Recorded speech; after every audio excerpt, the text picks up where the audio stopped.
Wednesday night, everybody. We have a lot to dive into around the world of baseball. We got some stuff going on with the Dodgers. We got some key injuries to the Guardians and to the Braves. We got a home run derby rule change that we found out about an hour ago. And we're also going to revisit one of baseball's biggest trades over the past year. So kick back, relax, because it's late Wednesday night and hitting home starts right now.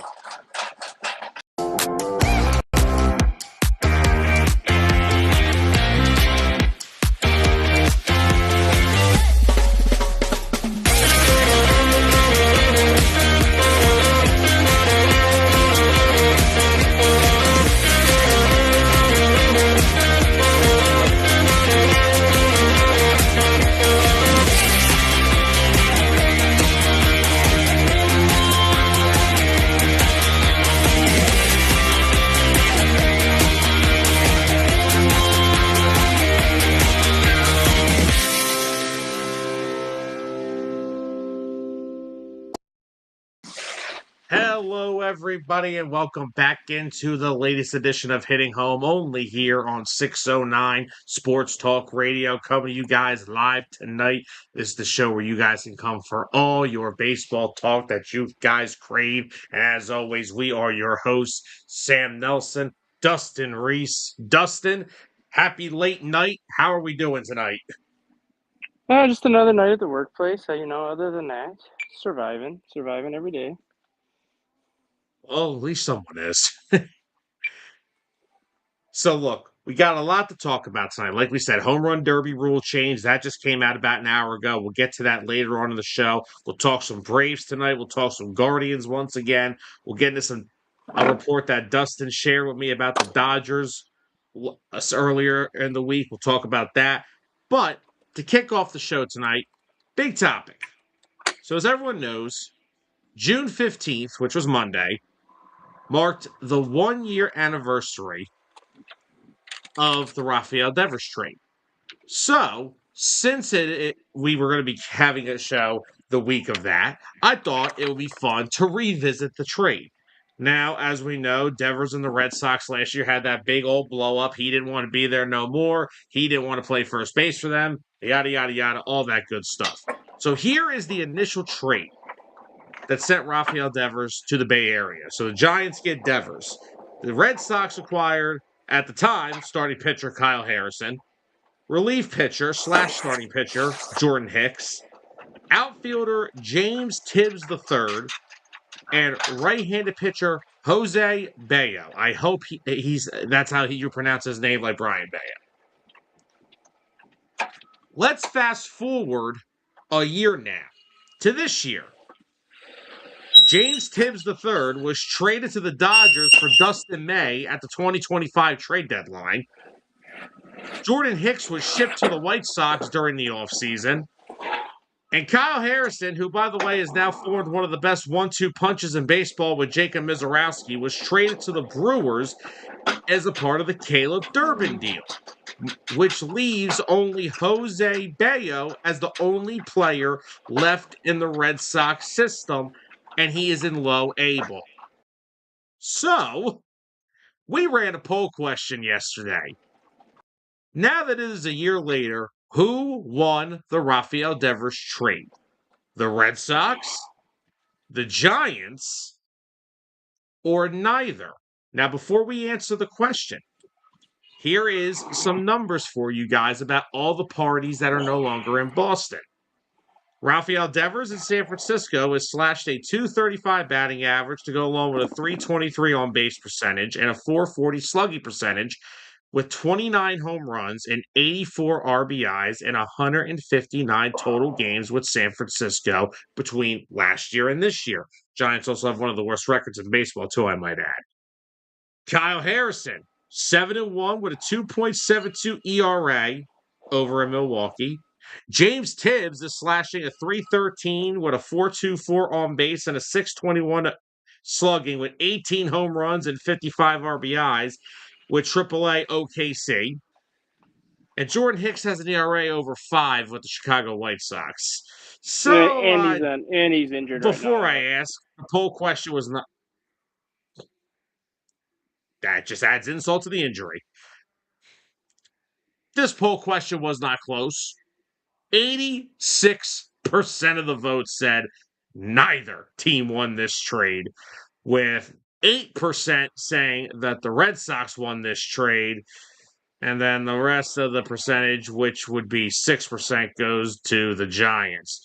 So, Dustin, I'll let you give your answer. Who won this freaking trade? Well, I am one of the 80. I won the trade for a couple of reasons.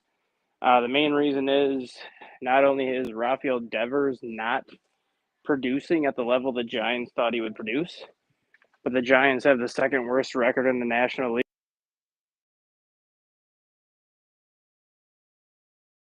only ahead of the Yeah. Colorado Rockies. And now it does in the trade block. Put Ramirez on that trade block, you essentially traded all those pieces for nothing within a year. So that's just going to set the Giants even further back. And then you look at the Red Sox. The whole getting rid of basically everybody that came with that package is kind of a slap in the face. But the Kyle Harrison trade is basically what ultimately kind of made them lose this deal as well, because that is a flat out miss by the front office, basically trading him for Caleb Durbin and Andrew Monasterio, who are two of the worst hitters in Major League Baseball, and you just basically gave the Milwaukee Brewers a secondary ace for free when he could have been the ace of the Red Sox staff for the next 5 years. Yeah, I mean, and also if you look at the fact that Garrett Crochet's been on the IL and now he's on the 60-day, so he's been banged up. So having another top of the rotation left-handed starter would look really nice right about now. But unfortunately, that's not the case right now because they decide, like I said, they decided to trade Harrison. Which look in San Francisco, Kyle Harrison actually just could never put it together for some reason. Ironically, a pitcher could not put it together in a pitcher's ballpark, but there was just something about San Francisco that Kyle Harrison could never put it together. He gets traded to Boston. He actually threw a couple quality starts in Boston last year, and I was like, oh, okay, maybe a change of scenery is all he needed. Well, the Red Sox felt he needed a second change of scenery because they decided to ship him over to the Brewers, and now he's one of the best starters in baseball.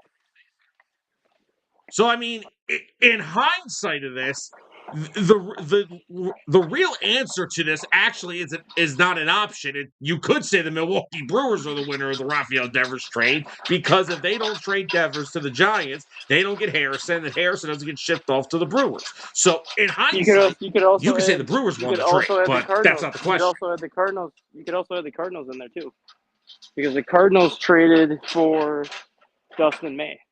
And Dustin May is part of that James Tibbs trade, basically, where James Tibbs went to the Dodgers, and then Dustin May goes from the Dodgers to the Cardinals. Initially, he went to the Red Sox first, and now the Dodgers are getting a resurgent Dustin May, basically the pre-injury version of himself.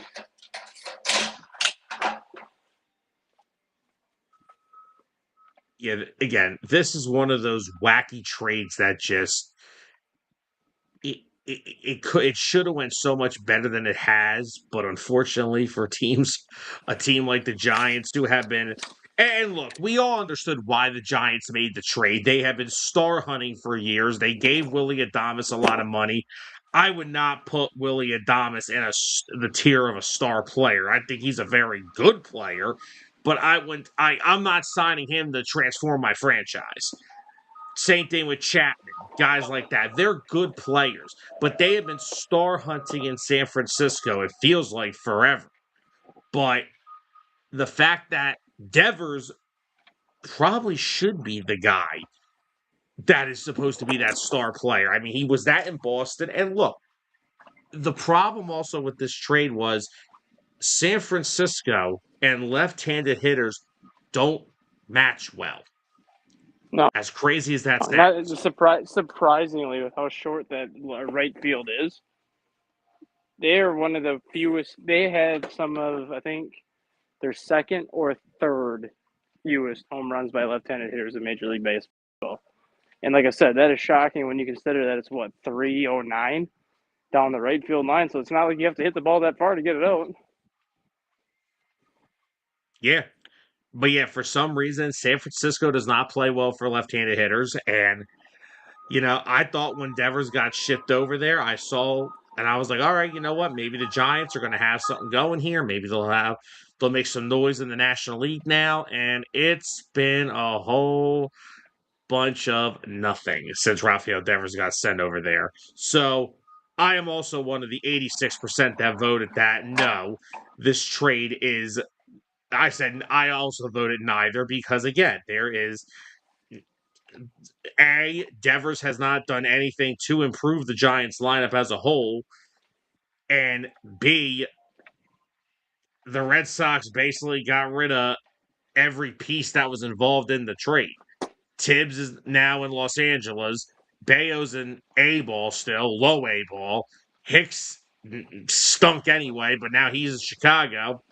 And the best piece that they traded to the Brewers for, again, if you haven't watched Hitting Home, guys, Dustin will reiterate this every single week that Caleb Durbin is one of the worst hitters in baseball. No, he is the worst hitter. Okay, look. Statistically, top to bottom, he is the worst hitter in baseball. Look, you can say he is the worst. I'm just saying one of the worst. One of us here does it. One of us is trying to be a little nice here, okay? I mean, I am being nice. If you want to bring his defensive skills into the mix, we can throw that in there too. Oh. He has the most errors by a third baseman. Oh, and we're off and running. So that definitely. And the other reason why I'm actually kind of leaning, yes, I would say that neither team won this trade. But the other way I'm leaning to kind of saying the Red Sox lost it more. What else happened in the process of them losing Devers? They lost Devers because they really didn't give him a heads up on, hey, you're no longer going to play third. We're going to sign. That's the thing. Who did they sign? Bregman to play third, and they weren't able to retain Bregman. Not only did you ruin your relationship that you had with Devers, which is why you traded him, but then you traded away all of the pieces that you got for Devers. Plus, you failed to re-sign the guy you signed to ultimately take over third base for Devers. Yeah, because if you're able to retain Bregman in free agency, then guess what? You get to keep Kyle Harrison because you don't have to make the trade for Caleb Durbin. Exactly. You might have still traded James Tibbs, and you might have still traded a couple of those pieces, which it is what it is at that point.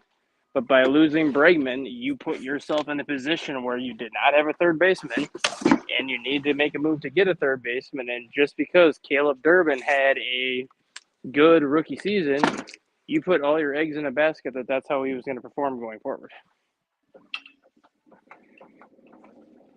Yeah, this is going to go down as one of the, usually there's lopsided trades. Sometimes there are trades that both teams kind of make out well in, and this is just sports in general. Like we say that about just for example, in the NFL, Rams, Lions, Goff, Stafford. Both teams Lions have one of the best eras of football that they've seen in a long time. Rams got Stafford. They had a Super Bowl with him, and they're probably going to get. It looks like they may get at least one more before he retires. That's a trade that just worked out for both sides. But in baseball terms, this has got to be one of the worst trades within the last 10 years because the Giants. I mean, at least the Red Sox have.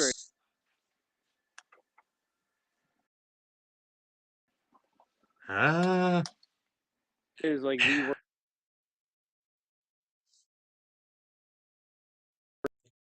worst trade, at least in the 21st century, a clear winner in those where each team got a lot in return and each team had success with what they had.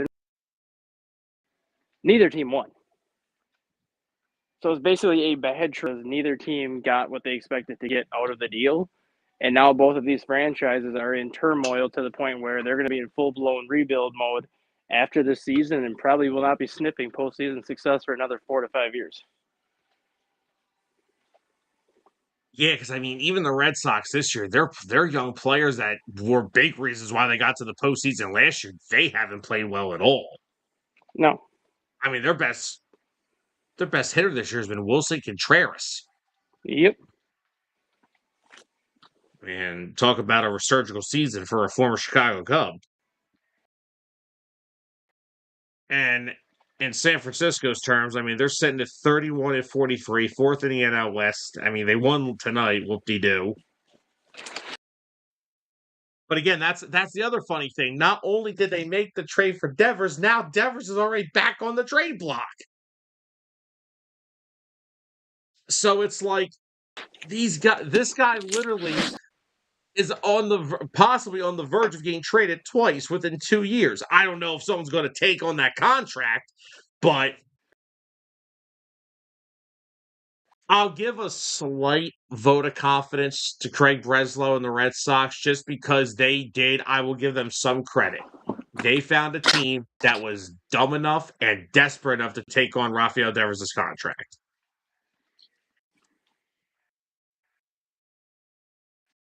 Who? Who'd you say?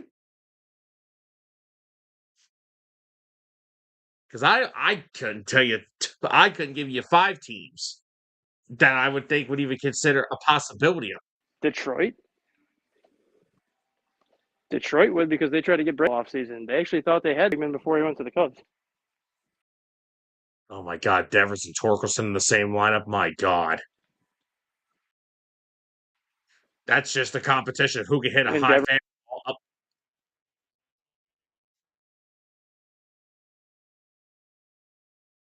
Yeah, I mean, maybe, but I don't even know if Detroit's that desperate. Hold on. Actually, wait. Back that up. They don't want to pay Terrence Skubal. Could you imagine if they took on a contract like Rafael Devers and didn't pay Terrence Skubal? That's why they would take on the contract. That is the Detroit PR. That's a PR nightmare. Makes a good show for us. That is an absolute PR nightmare. Detroit, they wouldn't forgive the Tigers for something that idiotic. Yeah, they would. It's Detroit. No, dude. they wouldn't. They forgive their teams for everything eventually. Hey, you said that. You said it, not me. They do. I mean, everyone didn't think they were going to ever forgive the Lions for how they handled Barry Sanders. Everyone thought the Lions would never forgive themselves for Kelvin Johnson and just not doing what they could do to put a winning team around him. It takes a while, but eventually they forgive themselves, just like in Detroit right now. You have Dylan Larkin, who's demanding a trade away from the Red Wings after spending his first 11 years of his career there. The fans are ready to kill the GM for that, but at some point they're going to be like, you know what? It is what it is. He wants to leave. We'll let him leave.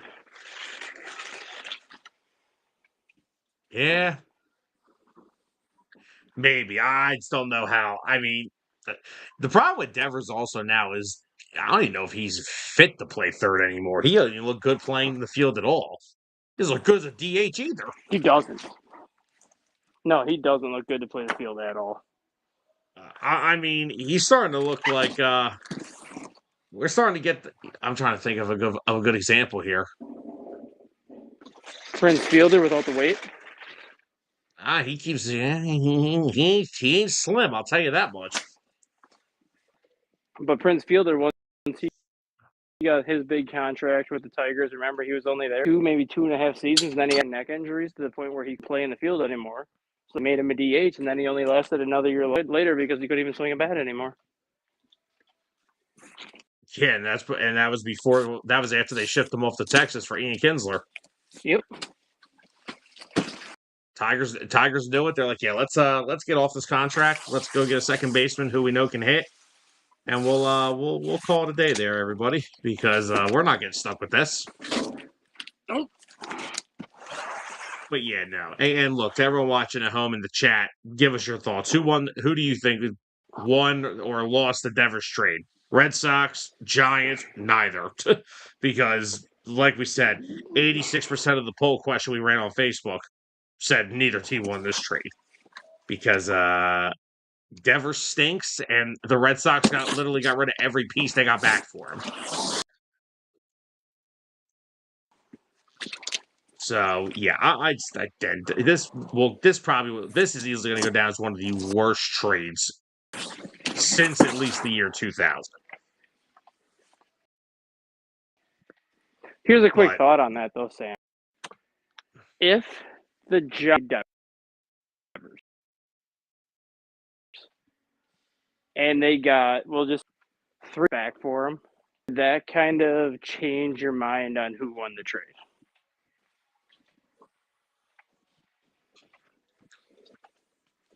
If they got a couple of quality prospects back for a player who I think has been kind of, I don't want to say fully overrated, but kind of overrated by some. Yeah, I would say that. Yeah, I would say that. If the Giants are able to flip him, get off his money, and get a couple decent players in return, sure, I'll say that.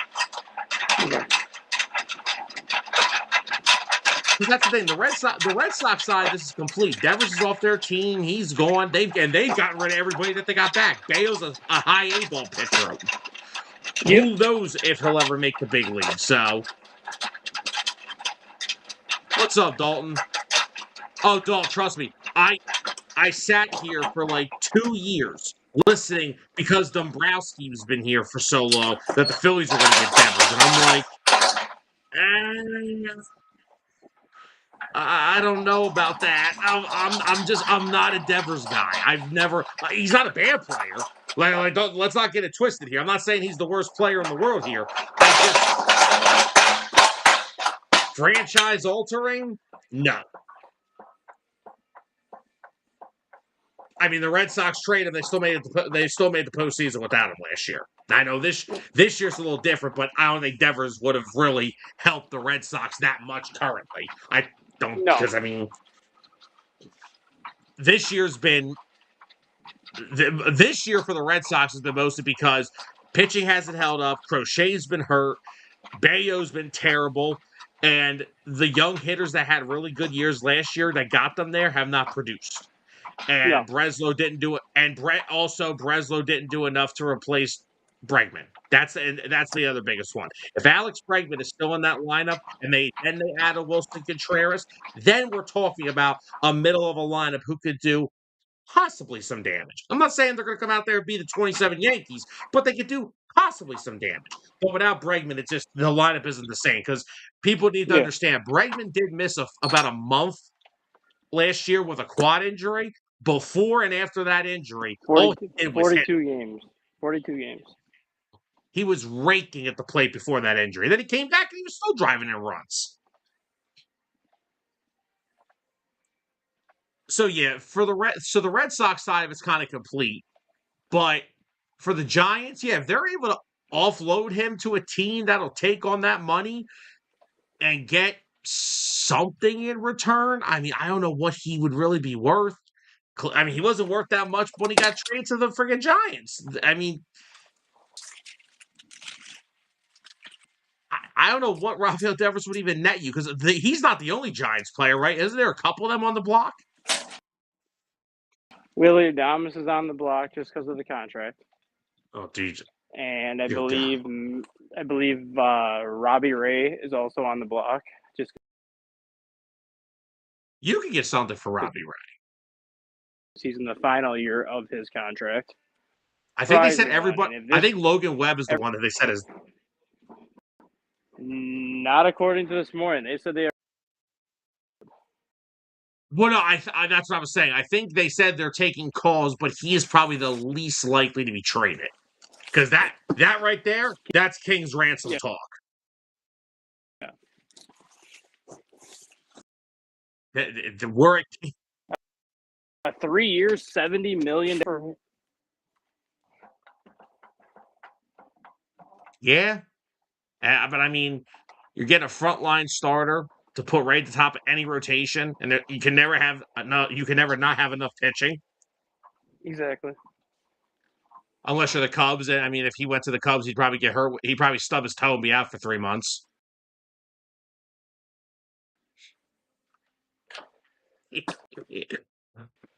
But no, I mean, look, He'd missed if the the top. Giants came out and said, "Look, he missed the damn top step walking to his bullpen session. Damn it! Now he's out for the year." Yep, that's how it would go. But like, if the Giants came out tomorrow, it would. It would be something idiotic like that. But if you're the San Francisco Giants and you're looking at your team and you're saying, "Hey, look, we tried the star hunting. None of this crap's working." They'll get something for most of these guys. Ray could get you something decent. Webb would get you a lot. I think Luis Ariz would even get you something. He's on a 1-year deal and he hits 290 and he puts the ball in play. I know people don't like that in today's game. All we care about is launch angles and 58 home run hitters, but guys that hit 290 and just put solid contact on the baseball can do something for you. I mean, the thing with Luis Ariz, too, he's a switch hitter who can play second base and first base, and he's basically our generation's version of Juan Pierre. Oh, I loved Juan Pierre. I was so, it's funny. My grandfather was so ecstatic when the Phillies signed Juan Pierre in 2012, and I said to him, it figures they signed him when he was 34 years old. Oh my God, I remember what that year with Juan Pierre. That was the last decent year that regime had. Then it all went to shit. But yeah, so to basically answer the question for a final time, Red Sox lost this trade because everything they got back is gone. Giants, we can't be there yet because, like you said, if they deal him, then we got to revisit this. Can you imagine what he would baseball nowadays? Just how his approach was. Oh, I don't even have to think about that. But then let me ask a question: What teams would be interested in Devers? That's a tough one, just because you have to take the contract into the equation. Anybody that's going to want Devers is going to have to take on that contract.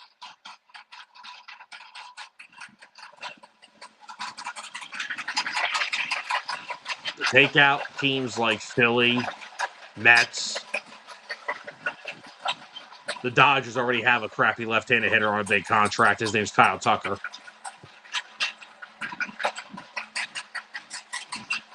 You know what? Let's have a little fun. What about the New York Yankees? You're a sick individual. They don't have a third base answer. I mean, yeah, McMahon has not been good. No. When you put Rafael Devers in the middle of that lineup with that short right field porch at Yankee Stadium, he's going to be raking. I was going to say, Rafael Devers in Yankee Stadium actually makes a lot of sense. He would be raking. You could literally bat him either in front of Judge or behind Judge and in front of Bellinger. Honestly, if I was them, I'd probably put Bellinger, Judge, then Devers, if that was the case. And then you could go Ben Rice after him. You could go Austin Wells after him. Like, you would have so many. Jazz Chisholm you could put after him. You would have so many options with how you could reconstruct your lineup if you added Rafael Devers to that lineup. And just that short right field porch of 314 feet with a 5-foot high fence, he would probably finish with 40 home runs this season because he would be doing so much damage at Yankee Stadium the rest of the way. Yeah, Yankee Stadium and Rafael Devers would be a interesting thing to entertain the idea of. I'm trying to think of some other teams that there's not many, honestly. Okay, let me think here. Let's put the MLB GM cap on for a second. So you said Yankees. I don't think any of the higher paying teams in baseball would do it. Nope. Okay, I got one here. Now, I know they'll take on money, but they'll also shed a lot of money as well. What about the Padres? And the thing with the Padres is the Manny Machado situation, just because Manny Machado is hitting so poorly this year, but he's still playing very good defense. If you Okay, take on that I'm not. Devers contract, where do you put him? I, that's the thing. I'm not even caring like where he plays. They don't have a lot of left-handed presence in that lineup. The only one they got is Jackson Merrill, and he's batting 205. Like they don't have Yeah, a lot of left. And I mean, all right, Gavin Sheets had a really good year last year, and he's doing okay this year. But I don't yeah. care if you play him at first, third, or DH. I don't care. I mean, hell, they don't care where they play guys. Fernando Tatis will be playing catcher by the end of the month. Right. He might be pitching. They throw guys everywhere. They don't care. But those two teams make a lot of sense because Yankees wise, they need another middle of the order bat to complement Judge. But I'm sorry, Devers, his attitude, he fits the Padres. He does. No, he does he, 100%. he is a San Diego Padre if I've ever seen one. But if you're looking at a Padres team that has one healthy, elite pitching from starting rotation to bullpen, their pitching always finds a way to get it done. Their offense right now has been awful. Like, I thought the Phillies were bad with runners in scoring position. The Padres make the Phillies look like the 27 Yankees with runners in scoring position. Yeah. If So this I and think, another team that I would consider if they were doing better, I would think the Houston Astros would make a push for him if they were doing better, kind of for the same reason of Yankee Stadium. Short right field with a short fence, put him in the middle of that lineup and pair him with Yordan Alvarez.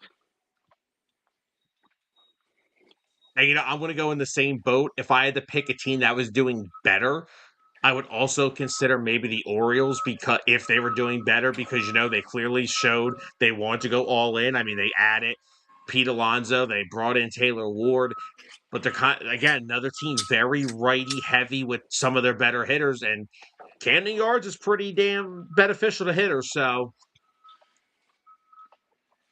Another one but too, again, and like I know interdivision trades don't usually happen, but you could throw yeah, the Blue Jays on that. You could throw the Blue Jays on that list because they haven't been the same team since letting Bichette go. Devers and Vlad back to back would be a pretty interesting combination. That would be a very interesting conversation. But knowing the Blue Jays, they're going to catch fire offensively, and then guess what? They're going to trade for Logan Webb, and then you're going to have to. Then you're going to see the Blue Jays in the postseason. You're going to have to go Webb, Gaussman, and Cease. Have fun. What about since you're kind of on the pitching topic? What about Seattle going after Rafael Devers? Mm, What is the one thing Seattle consistently lacks in that lineup? for a power presence Yep. And with Cal outside Raleigh of struggling, with Cal Raleigh having the down year he's having right now, adding Devers to that lineup would not be a bad thing for Seattle, especially when you look at the pitching that they have. yeah, because I mean, again, a team that Suarez leaving hurts them. They brought Naylor back. They brought Donovan over. He's been okay, but I mean, they don't have a middle of the order thumper, a threat behind Cal Raleigh. That scares you. And Devers would at the very least do that. Even if he doesn't produce the way he did in Boston, he at least gives you that presence and gives you the threat that he can do it. And that threat alone will make Cal Raleigh a better player because now he's going to get better pitches to hit, knowing that he's going to be protected by Devers behind them.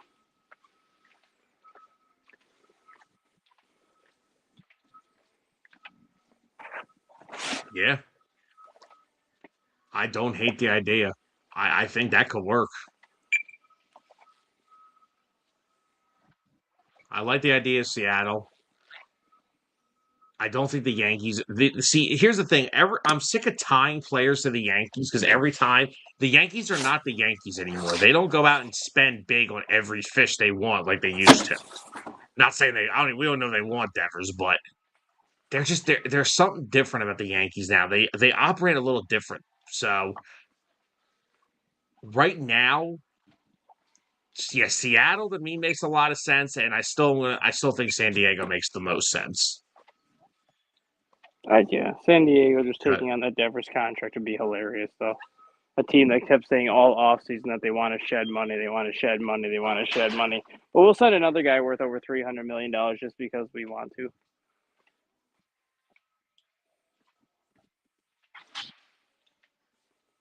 yeah, honestly. And I mean, look, they've been trying to find middle of the order help. I mean, they tried signing Nick Castellanos after he got released by the Phillies. That didn't work. He got released, which, by the way, I don't know if I commented on this on hitting home yet. For the Padres to release him while they were in Philadelphia, that's some dirty work. No, it's not. They figured he still had a house there. They were just sending him back home. No, he sold that crap. Well, You know, I don't know why you know he. I don't why know he. why he sold it. I can tell you right now why he sold it. Do you know whose house it was before his? No. Ben Simmons. Oh yeah. Well, that's why Nick Castellanos has gone to shit because he lives in a brick house.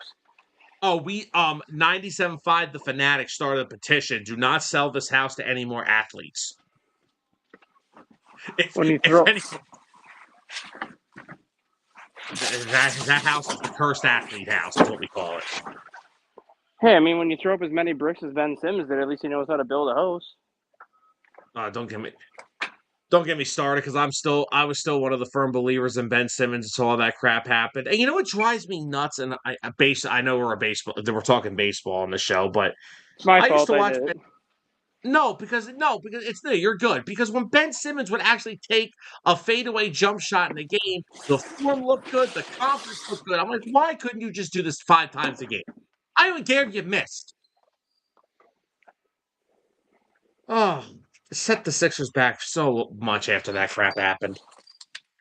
Does it still pain you to this day that knowing when the Sixers were trusting the process and getting like all those top five picks to potentially set themselves up, that they had two of the worst number one picks in NBA history in Ben Simmons and Markelle Fultz? Oh, I don't think Ben Simmons is one of the worst number one overall picks. He had a lot more. He was a lot better than a lot of other guys. But I'm just saying, like Markelle Fultz too. They went like back to back and back to back years, didn't they? Yes, because Simmons was the 1 year, and yeah, because then they traded up from 3 to give Fultz. Oh, and for Markel That Fultz, what it just like he got the yips and literally forgot how to shoot a basketball. It was the all that's right. sure that sure gives the fans the confidence to trust the process in that one. There's too much depressing basketball talk right now for me. Okay, hold on a second. Let's head up into another subject. Dustin, you sent me something last week about the Dodgers. Oh yeah, everybody loves the Los Angeles Dodgers, right? I mean, you give away money that you don't have so you can sign Shohei Ohtani, then you give money away that you don't have so you can sign Kyle Tucker, and then you give money away that you don't have so you can get guys like Yoshinobu Yamamoto. So what else could the Dodgers possibly do to make us hate them even more? How Besides about about to give us a lockout. yeah, how about having Major League Baseball investigate them for performance enhancing drugs? Because according to reports acquired by the Los Angeles Times, their trainers have been instructed to give players performance enhancing drugs to heal faster from injuries.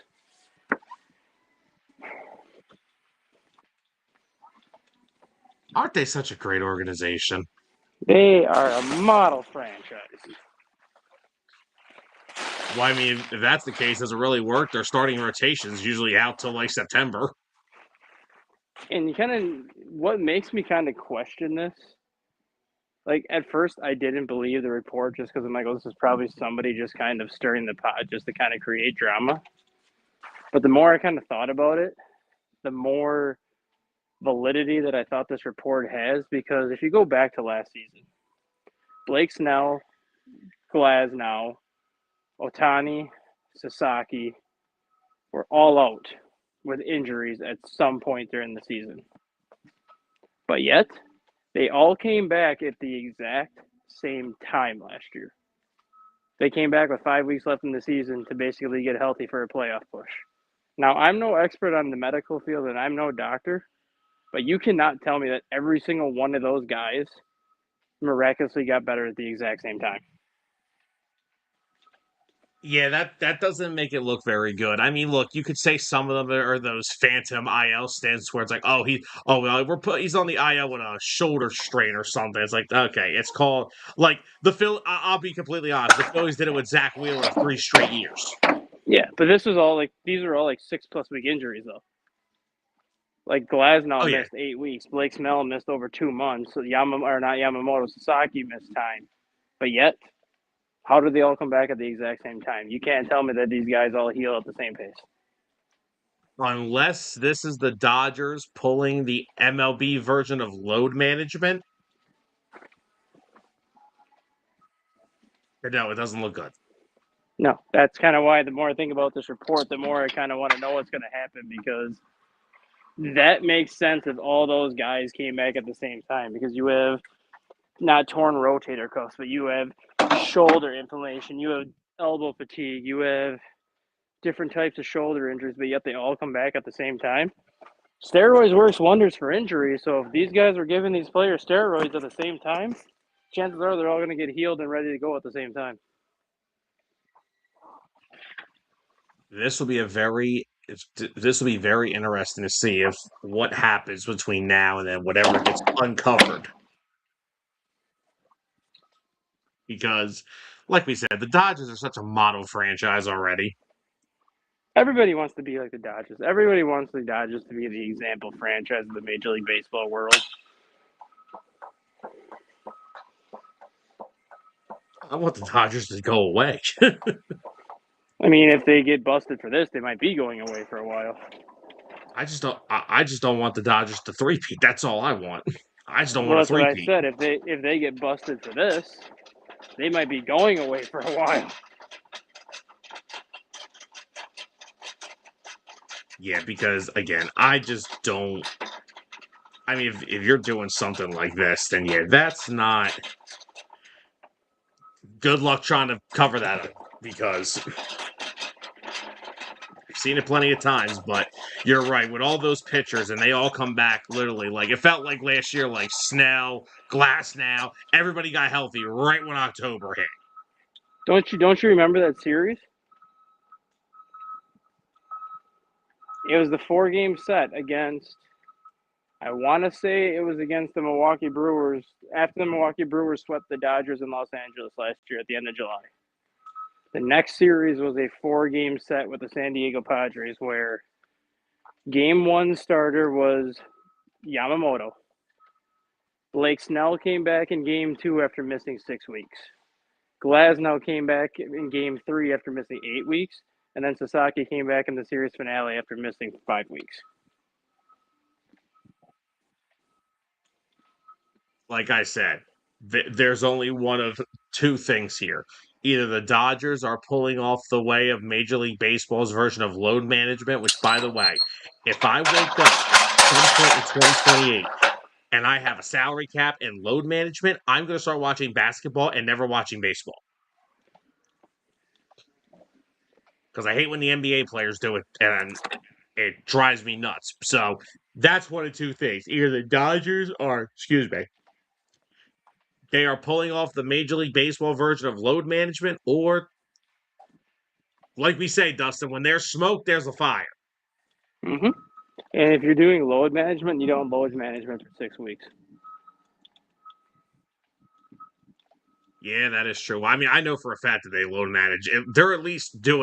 They at least do some type of management on Snell and Glass now. I can tell you that right now. Oh, I know, but but usually it's like they skip a couple starts here and there. But like if you're gone for 6 weeks, that's not load management. You're legitimately hurt. But just to have all 3 of those guys out for that long a time, and then 3 straight days they all come back one after another, that's suspicious.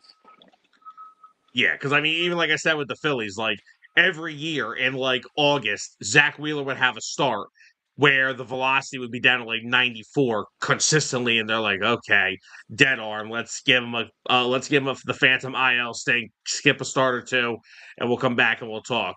And that's what last year we thought was happening. We're like, oh, all right, Velo's down, dead arm. Let's get him out of there for a week or two, and then we had the funny idea that he had a blood clot in his shoulder. So trust me, I'm used to the Phillies doing it with Zach Wheeler. Like I said, for like 2 or 3 straight postseason runs, they had to give him a week or two off in September before he came back, so he was ready for the playoffs. I don't mind that because But I think every team does that at some point, whether it's for a starting pitcher, whether it's for a position player. Like when you play 162 games in 180 days, because I think you get 3 off days a month, and then you have a 6-month season. So yeah, it's like 162 games out of like a 180-day stretch. Players are going to get fatigued. Players are going to get tired. They are going to get kind of worn down and beaten up pretty good. I'm all for load management, where if you want to give a guy a week off, or if you want to skip 1 or 2 starts on a starting pitcher just to kind of give him a break, I have no problem with that. Like teams do it all the time. But just the way the Dodgers kind of went about it last year. And the example that I use, and I don't know how much you watch hockey, but the Dodgers did exactly what the Florida Panthers did the year they won the Stanley Cup. You had all these players, Matthew Tkachuk, Sam Bennett, Carter Verhaeghe, Sergei Bobrovsky. All these guys were out basically for a month straight. And then all of a sudden, 2 weeks before the playoffs start, all these guys literally show up on the ice one day, and then they just take it all the way to the house for the playoffs. yeah, and I mean, it's like the equivalent of the NFL for teams that get the 1 seed that rest their starters for the last week of the season. Yep. So again, like this is a very weird situation that the Dodgers are in, and we'll have to wait and see what happens because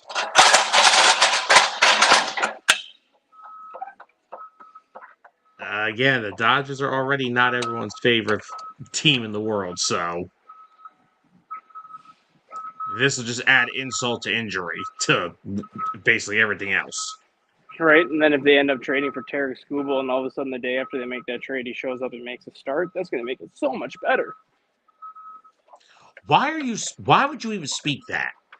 Because you know what's going to happen. No, it's not. We are not going to believe in this crap. I don't have to believe in it when it's a proven track record. That's what they damn do. No, we do not.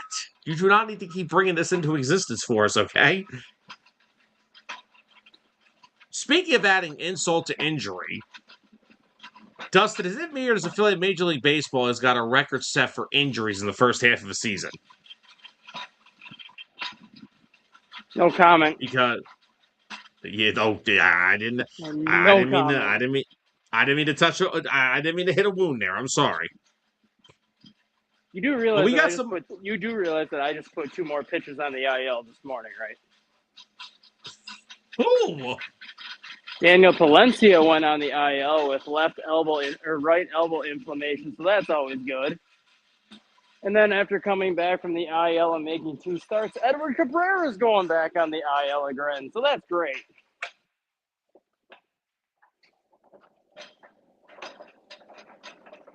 Well, let's start off in Atlanta because we actually just got an update on this about 4 hours ago that I was not aware of.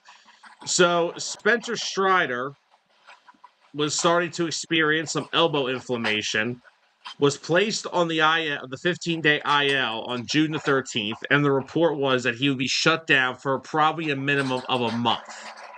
Yep. Well, now Spencer Strider's on the 60-day IL. Yep. And the rest of the article states, although the 27-year-old avoided any structural damage to his elbow, Atlanta made the decision to transfer him to the 60-day in order to make room on the 40-man roster for Carlos Carrasco. Yeah. Strider has only appeared in 8 games this season for Atlanta after having the start of his campaign delayed due to an oblique injury and sidelined him until May the 3rd. So, yep, Spencer Strider, once another injury to this Braves club that they ain't phased by it, but just another injury to a key play piece in Atlanta because, and I don't want to say this because, look, Spencer Strider is damn good when he's healthy. Yeah, the health is The the issue. That's the problem. He is. I don't want to say this because he is only 27, but Spencer Strider is getting in a dangerous territory of becoming one of the biggest what ifs in baseball. So since I'm a Cubs fan, I can just rub salt in my own wounds a little bit. Spencer Strider is kind of teetering on Mark Pryor territory right now. You know what? You're kind of right because in 2023 when he was fully healthy because he's only started 30 games once in his life. Yeah. And I mean, when you watch Spencer Strider, like you see some of the best strikeout stuff that you see in baseball. And if he's healthy, I don't know how many teams are hitting him and Chris Sale right now back to back. You're really not consistently. Not to mention Bryce Elder's pitching a lot better this year than he has in the past year or two. Yep. And not to mention, you got 3 relievers in the back end of your bullpen that have an ERA of 1.5 or less. Makes it easy to shorten. Makes it easy to shorten a game come playoff time. And it's when you look at their bullpen and what you just said, it reminds me a lot of that Kansas City Royals bullpen in 2015, where you basically only needed your starters to go 4 innings because after 4 innings you were turning it over to Kelvin Herrera, Ray Davis, and Greg Holland, and the game was over. I mean, here, let's just real quick. Suarez, 0.59 ERA.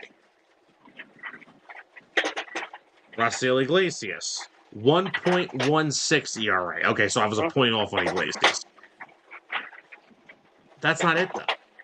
They have one more. Dylan Lee has a 1.14 ERA. Yeah. If you get 6 innings from your starters, from Sale, Elder, whoever else is healthy, they're gonna make it a 6-inning game. Because those 3 you can't hit. No, that's what I'm saying. It's like the Royals bullpen of when they won the World Series. Like you literally were hoping to get 5 innings out of your starter, and then if you got a 6th inning out of him, great. If not, you kind of piece together what you were going to do in the 6th inning. Because as soon as you got to the 7th, you knew you were going Herrera to Davis to Holland. Game over. Yeah. Do you remember what the Royals bullpen did in that 2015 playoffs? Allowed like nothing? No, but like the Royals bullpen in the 2015 playoffs ended up pitching, I think they said 35 more innings than the Royals starters did. The back end of that bullpen, so the Herrera, Davis, and Greg Holland 1 innings in the playoffs. They allowed 1 run on 4 hits with 2 walks and 66 strikeouts.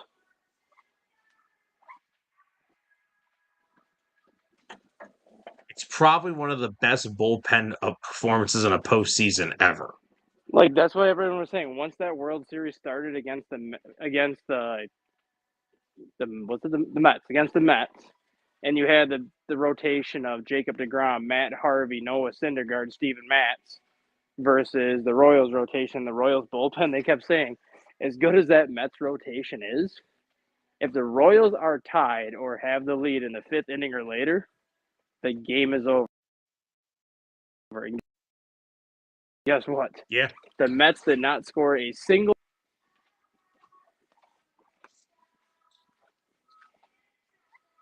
Yeah, no, I mean, look, that Royals bullpen, and look, their rotation wasn't nothing to scuff at either. I mean, they didn't have the firepower that the Mets did, but they still, again, if they gave you 6, good luck because you weren't getting a hit off that pen. If they gave you 6, you knew the game was pretty much over. If they had the lead after 6 innings, they could have gave you 5, and they probably could have turned the game, and the game would have been over probably. Like Dan Duffy was the ace that year. Oh my, yeah, it wasn't. It was him. Giordano Ventura was in that rotation. Rest in peace. Yep, they had him, your Giordano Ventura. They had Edison Volquez. I believe they had Greinke because I think that's when Greinke came back.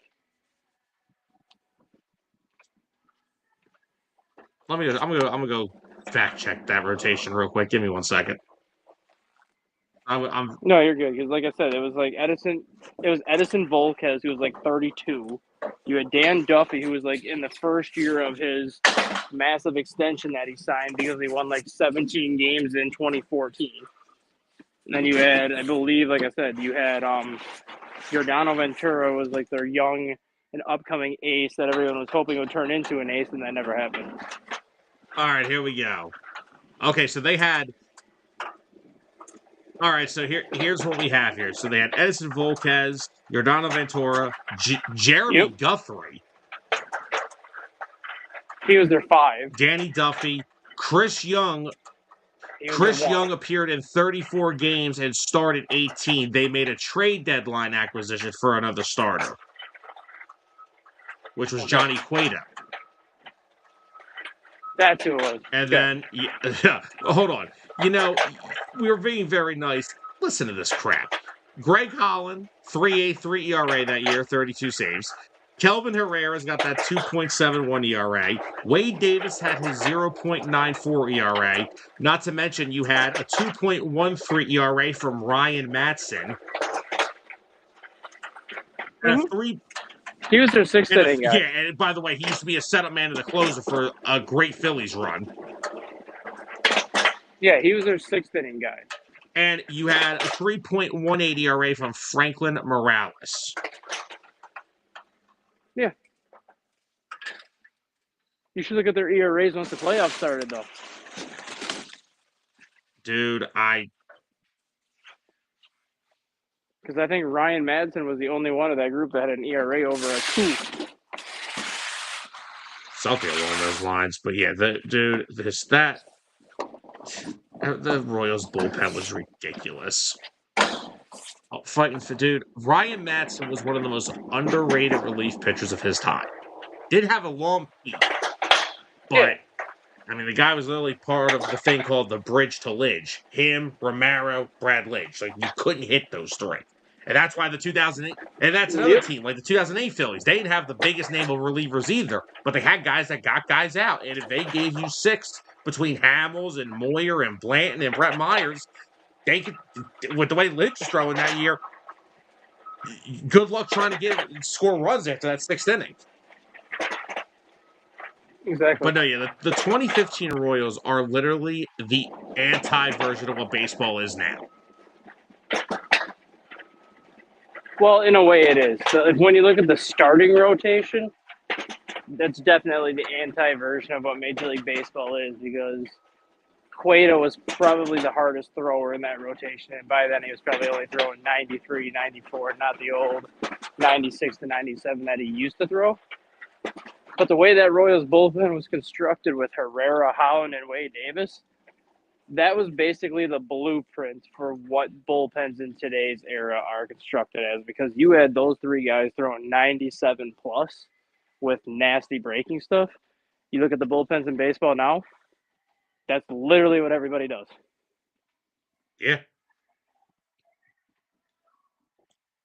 I mean, like you said, I mean, who the hardest thrower in that bullpen in that rotation was what, Ventura probably? Yeah, Ventura was throwing 99 to 100, but then Danny Duffy was about 91. Guthrie was probably 93. Cueto back then, 93, maybe 94. Volquez was around 93. Like, you didn't have the hard throwers in the rotation, but you had 4 guys in the bullpen, 5 guys if you count Morales and Madsen that were all throwing 96 plus to the back end of that pen. Yeah. How do we go from Spencer Strider being hurt to the 2015 Kansas City Royals? The Braves bullpen. And I said the Braves bullpen constructed similar to the way the Royals bullpen is. That is true. It is. It's the similarities are scary. And if they keep It hasn't, and I'll tell you right now with the Braves, it hasn't mattered lineup wise who's been hurt. Everybody's hitting. Yeah. Like they just don't stop. Speaking of which, though, another team that's suffering some injury woes are the Guardians. Jose Ramirez probably out for the rest of the first half. That dreaded old hammock bone that's caught what 5-6 players this year. We had like 4 of them in spring training, and now we've had like 2. I think didn't Vinny Pasquantino just have the same thing happen? I think so, yeah. His might not be as And bad as Ramirez, but I think so. and then I just when I was looking at for an article on Ramirez's timetable for his return, I go to find out that Angel Martinez, their outfielder, fractured his foot. Yeah. So we were talking about the Guardians last week, and we were talking about their pitching and defense has been their strength all season. Their run differentials in the negative. This ain't gonna help that. And I know like Jose Ramirez isn't having the greatest year in terms of what he's done in the past, but somehow still has 24 stolen bases, still plays a solid third base, and still is a presence in that lineup, even when he's not hitting his best. And Angel Martinez has actually had a decent start to the year. I mean, he's hitting under 250, but had 11. I think he had like 11 homers. He was driving the ball out of the ballpark a little bit, and now that's 2 key holes to a lineup that already doesn't score a lot of runs. Mm-hmm. Can we So is it safe to say that Jose is probably one of the more underappreciated players in Major League Baseball? oh, without a doubt, because when they made that that World Series run in 2016, lost to the Cubs.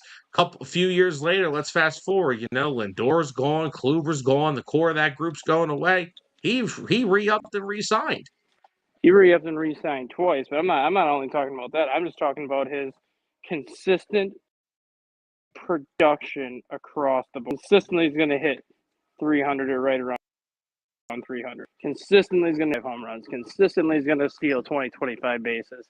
Always going to drive in 100 runs. And you never hear his name really in the MVP conversation because he's not going to put up the numbers that Aaron Judge is going to put up. He's not going to put up the season that Cal Raleigh had last year. But when I think of an MVP player, Ramirez is definitely a guy that comes to mind just because of how consistent he is and like what he's done for that team since he's been there the last decade. Yeah, like he is one of the close. Jose Ramirez to me is one of the closest examples of a carrying a team to a division.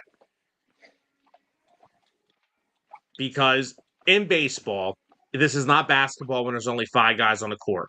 This is not football when the most important position is a quarterback. This isn't hockey to where you could score only 1 goal a game and then your goaltender is Martin Brodeur. This is baseball. You have to pitch well. You have to hit well as a team. But Jose Ramirez is probably one of the very unique situations where he alone, if he's off that Guardians team, they're probably in last place. Yeah. Because he is such a, like you just said, he's consistently hitting 300, consistently stealing 25 bags, consistently driving in over 80 to 100 runs, and he's always consistently into that 25 to 35 home run mark, plays a solid third base.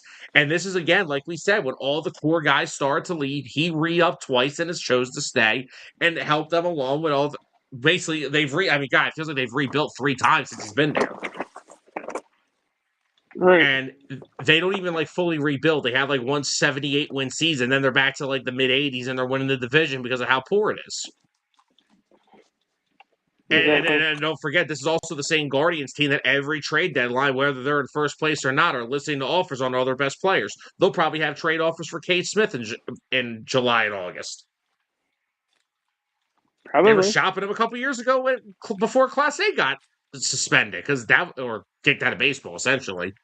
But I mean, yeah, basically he's both. technically suspended. Even if he gets cleared of whatever, he's not going to get cleared first off. But if he does, he ain't coming back. No. But now, I mean, if you look at the Guardians now, I mean, Ramirez is out again till the second half. Guardians are only 4 games over, and the White Sox and them are currently tied. So unless somebody, which I'm not seeing much resistance here. They're in a little bit of trouble because they don't got the cupboard is kind of bare in Cleveland without Jose Ramirez.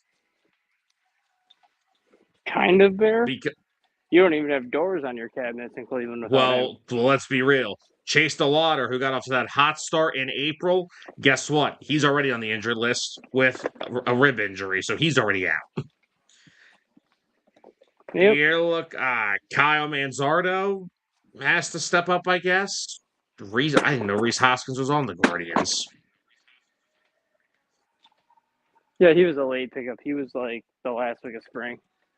I have no idea what's happened to Stephen Kwan this year, but a guy that was consistently hitting 280 plus is down to 211. Yep, he's another one of those veterans that's underperforming. And outside of that, David Fry had one big swing in the ALCS 2 years ago, and he hasn't done anything since. Yeah, they're screwed. The Guardians, by the time Jose gets back, they may be like 5 games under 500. Unless Right. their pitching just completely goes unless their pitching turns into the 2015 Royals. Exactly. But yeah, so tough injuries. Braves lose Spencer Strider again. And the Guardians lineup that was already kind of light to begin with Jose Ramirez and Angel Martinez. And you also lose a lot defensively. The outfield Martinez, too. He's actually played a really good outfield this year. So big blows to contending teams around the world of baseball. Feels like we've had a lot more injuries this year than we've had in the past, especially in the first half. Not only that, like I agree with you on that. Like, not only have we seen more injuries, but the injuries that we've seen are like more of the severe injuries. It's not like these little 15-day IL stints for this. It's like 6 to 8 weeks, like legitimate season altering injuries for most of these injuries. Yeah, like it's not just like a couple days off here and there. It's like legit. Like I've had JT Realmuto on the IL already. I think twice.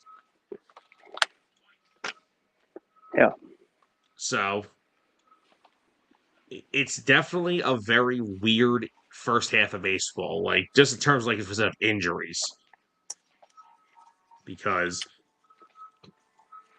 I don't think I've ever. I mean, second halves I've seen. Dog days of summer, season's getting late. You're already over 120, 130 plus games. That's I'm used to.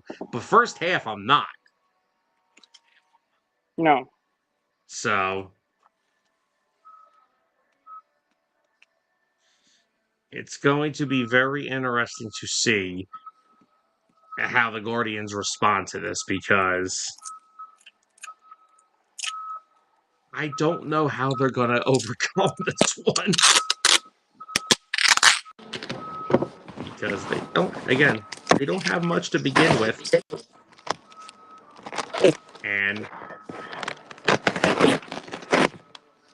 I just don't know. I don't know how they're going to overcome Ramirez being out to the second half. They're just blessed that the division is not very good, and they should be able to tread water for a while yet. How do you tread water when you can't score runs at all? That is true. Hold on. Is this the record for hamate bone injuries in a season? It may be.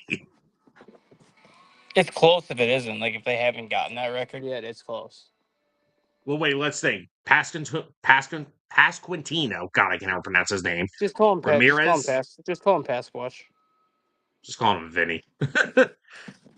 Lindor and Corbin Carroll both had theirs in spring training. And I think there was another one in spring training. Yeah, we may be approaching a record. I mean, we're up to at least 5 or 6. Right. But in other news, Dustin, let's get to the little bit of breaking news we got earlier tonight before we start the show. Yeah. We got some home run derby breaking news for you guys. The home run derby is ditching the clock system. MLB is using a swing system in this year's Derby. The Derby had a clock since 2015. So the new rules will be in the first round, you get 20 swings. And the second and third round, you get 15 swings. On your last pitch each round, swing until you don't hit a home run. So basically, they're reforming the out system, but they're calling it swings. Yep. Thank the freaking Lord, because I hated the clock system. It's like you said, it's been a long time coming, and all I gotta say is about time. Yeah, and because here's the thing. I've always said I feel like I think this is something that we could both agree on. There is a little bit of that of the myth of the home run derby curse. That certain players after the first half of the season, they don't after they participate in the derby, it kind of their swing isn't the same in the second half. I've noticed that a lot more with the clock system because they're not only swinging, they're swinging faster. They're swinging faster because they know they don't have time to reset. Like if you remember the old, I don't know how old you are, but obviously you remember the old home run derbies where you had 10 outs each round, and it wasn't Yes. oh, I hit a home run, I can't swing again until that. It could take 5 seconds to come down. Now I'm wasting 5 seconds of my round, so I got to swing. Rounds used to take almost an hour, sometimes even an hour and a half to finish the opening round because hitters were patient. If they didn't like that pitch, they weren't going to swing. When they would hit a home run, they would sit and admire it, and then they kind of step out the batter's box, readjust their batting gloves, kind of get ready to do it again. That's how the home run derby should be. It's not made to be a speed competition. It's not made to be, oh, we got to get as many swings in as we can in 5 minutes. It's made to put on a show, and the best way to put on a show is let guys hit as far as they can hit it and watch the ball fly. It's almost like they tried to. It's almost like they tried to turn the home run derby into the 3-point shootout. Pretty much, yeah. And what drove me nuts about that is the camera angles couldn't even look at the home runs that were going over the wall because they got to stay on the freaking batter. Exactly. So you never knew where they landed half the time. So it's I didn't like the clock system in the home run derby. I'm glad we're going back to I guess you call it the swings. It's really the out system. So basically, you get 20 outs, Right. and then you get 15 in the second and third round. Yep. So I like it. I'm happy with it. I hated the clock system, and hopefully this just sticks. I think it will because you're going to get overall performances now for so many hitters, and you're going to go back to being maybe less home runs per round, or you'll go back to seeing the 500 plus home runs now because people are going to have more fatigue issues. Yeah, good point. But yeah, I'm happy we're ditching the clock. It was just like I said, it was too sped up. I understand that we're trying to draw more fans by speeding up the game. Okay, you don't need to speed up your All-Star break's biggest competition, okay? I'm all for speeding the game up. Pitch clocks, ABS challenges, instant replay to get stuff right. I'm all for that. You don't need to speed up what is supposed to be your All-Star break's biggest competition game. Okay? This isn't like the NBA. We don't have the skills competition, the 3-point shootout, and the dunk contest, which, by the way, the dunk contest has sucked for about a decade now.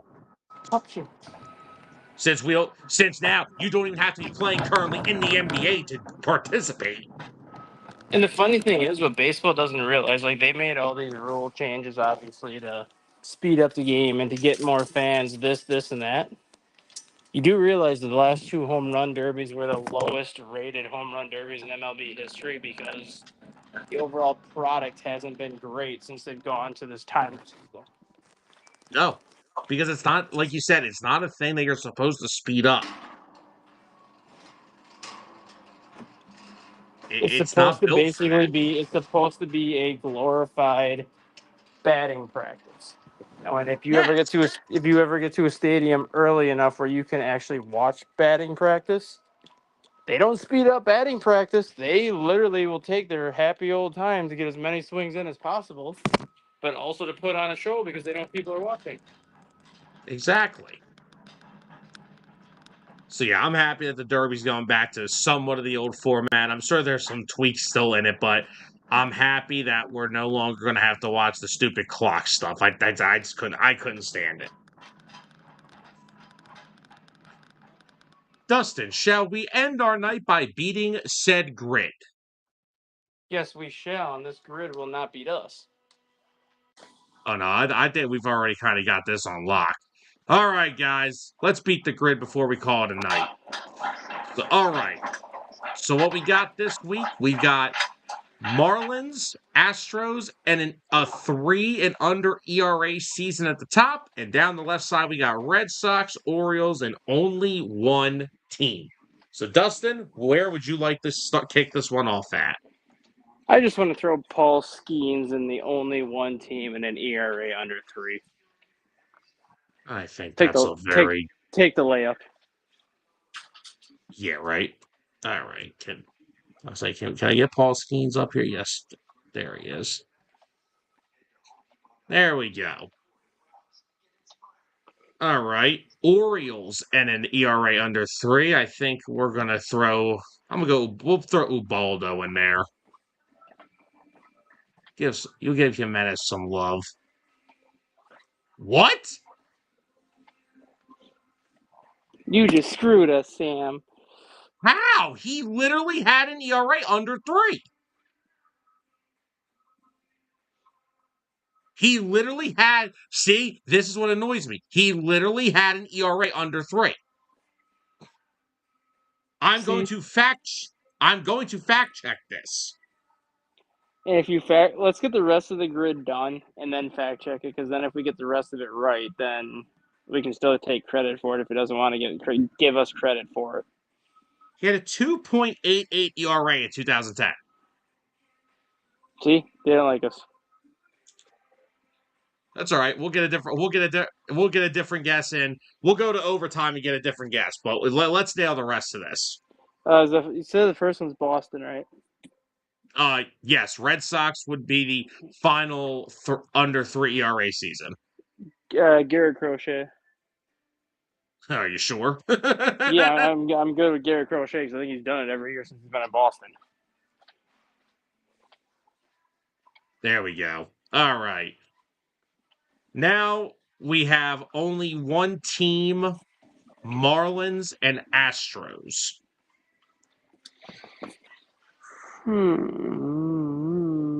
Astros, you can do Jordan. Yeah, let's go Jordan now. Let's give Jordan some love.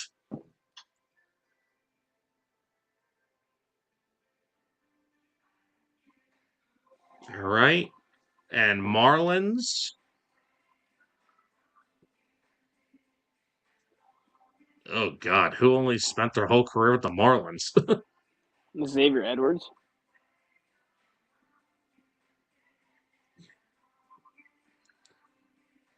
Yeah, He's the only one that I can think of right now, just because they go through players like they go through fucking toilet paper. you're damn right on that one. There we go. All right, so now Marlins Red Sox. So let's go with the old. Let's go Mikey Lowell. Yeah, you got Michael. I mean, okay. What's gonna be funny about this? Kind of just put Mike Lowell in there, but you could practically take half of the Marlins 2003 roster and add it to this team. Josh Beckett, Brad Penny, Carl Pavano, Mike Lowell. You're right. There's literally so many. All right, now let's get the top done. We need Astro and a Red Sox. Astro and a Red Sox, huh? This is actually gonna be kind of. Christian Vasquez. There you go.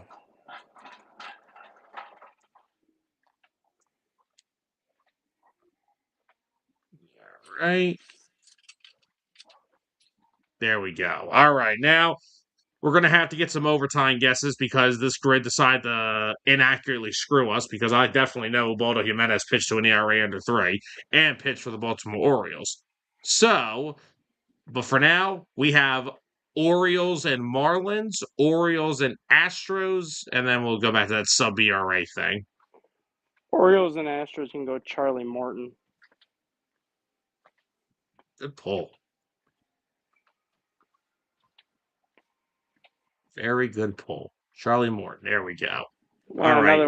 Another one of the more underappreciated pitchers in baseball history, just because he's a 500 pitcher at best during the regular season. He's a completely different pitcher when the playoffs start. That is true. All right. Now we need Marlins and Orioles.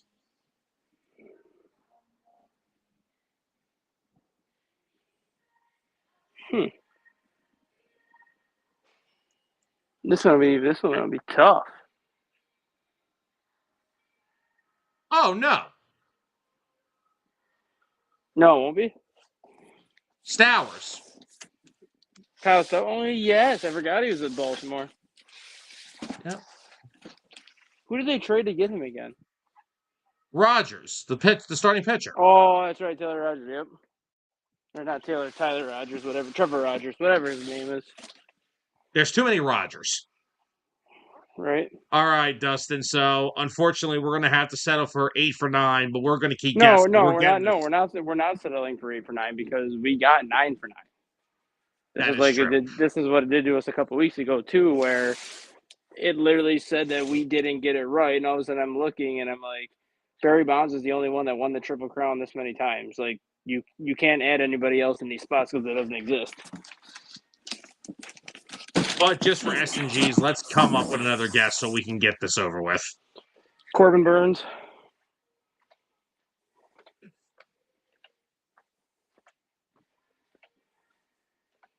All right. And there we go. So we were, in theoretical terms, guys, we've completed this grid because Ubaldo Jimenez had an ERA of 2.88 one season, and the grid does not recognize that for some reason. So we went 9 for 9 theoretically. But that was another fun beat the grid. You know what's funny? I had Rogers in my head for the Marlins Orioles one, but somehow I picked the guy he was traded for. We went 10 for 9. We went 10 for 9. We got 2 guesses for the price of 1. I remember Jonathan VR was with them, but I couldn't remember because he was the third between in 2014. Oh my God, Jonathan VR. I'll tell you one thing. Let me think. Is there anybody else I can think of? I just couldn't remember it was on the. I think he was on their. Yeah, I think he was. Here, let's fact check before we call it a night here.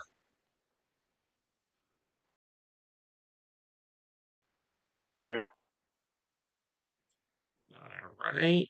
Let's see where are we over here. Does this okay? I probably did.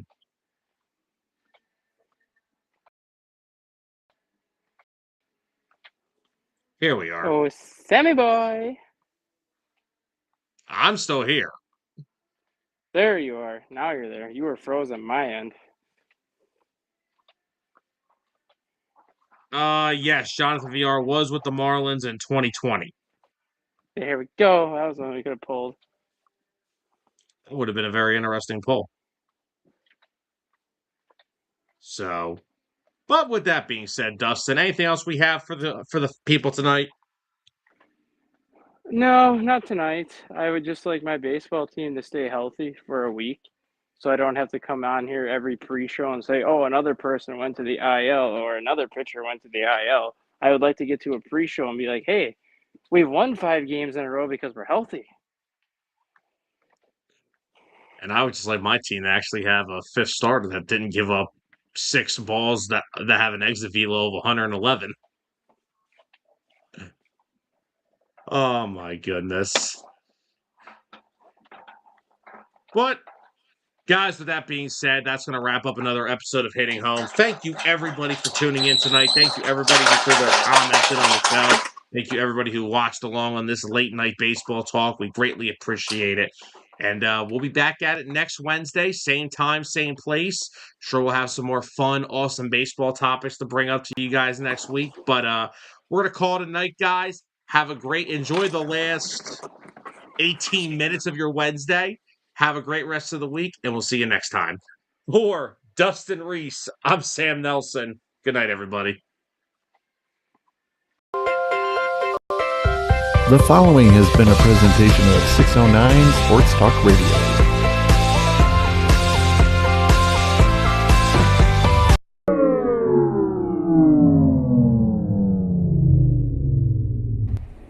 Sam, what did you do?